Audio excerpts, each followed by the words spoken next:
Hey, good morning. We're here in First Corinthians 5. If you'll remember, we're going through First Corinthians, looking at um, what it means to act like men in reference to First Corinthians 16:13.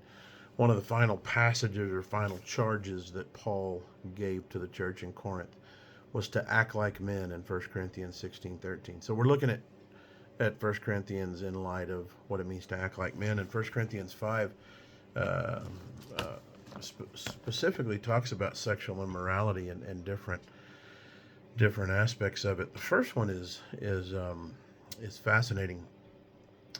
It says he says in there, um, reported that there is sexual immorality among you of a kind that is not tolerated even among the pagans. So it's interesting. It's a man sleeping with his father's wife or his stepmother, um, and it's sexual immorality. Period. Whatever it looks like. And in Leviticus, there's a specific command that says not to a man's not to sleep with his stepmother, and so that's the reference. Um, what's interesting is Paul says um, someone in the church is guilty of a sin that's not even accepted among the pagans. And in this day and age, you can imagine what that might be. Um, what is unacceptable among the pagans, among the non-believers in this country?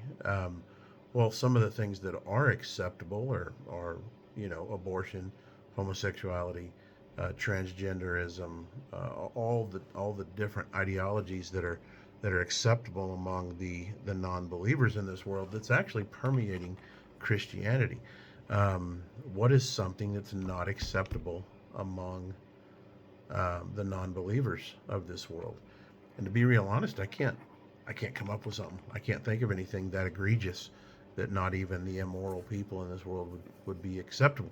So that's how serious this offense was, and it's accepted in the church.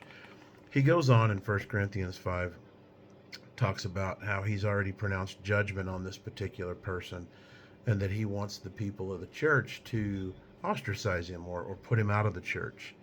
Um, the interesting thing is he's speaking specifically about another believer or another so-called believer, um, and so he says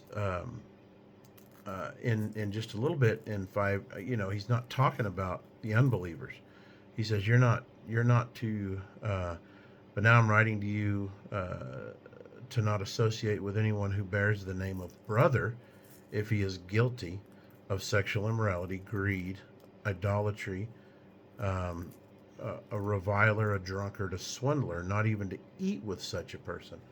So the idea or the notion is to set this to not even yoke yourself with a so-called believer in Jesus Christ who is an active participant in sin, who is actively publicly participating in sin. So, in reference to 1 Corinthians 16:13, acting like men, one of the things Paul is charging the church and the elders of the church in Corinth is to take action against a believer who is actively participating in sin, to stand up to them, to set them out of the church, um, and treat them as if an unbeliever. Therefore, what do you do with unbelievers? You share the gospel. You share the gospel of Jesus Christ with them, and you treat them that way. Paul's really specific here.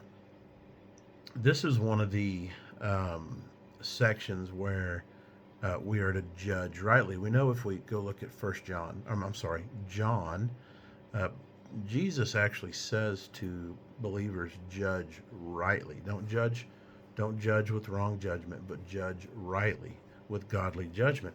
And in this case, this is an example of Paul telling us to judge rightly. For what have I to do with judging outsiders? Is it not those inside the church whom you are to judge? God judges those outside. Purge the evil person from among you. So we have been commanded to judge and to judge rightly. So in reference to 1 Corinthians 16:13, acting like men, I see in chapter 5 that not only are we not to be involved, actually actively involved in sin, and specifically sexual immorality, greed, idolatry, reviling, drunkenness, and a swindler, a cheat, uh, we can assume that all forms of sin fall into these categories, and we're not to be, not only are we not to participate in those things, we're not to associate with believers who are actively involved in that. And so that's a good challenge for me today. I hope it's a good challenge for you. 1 Corinthians 5, examples of what it means to act like men, act like godly men. I hope you have a great day. God bless.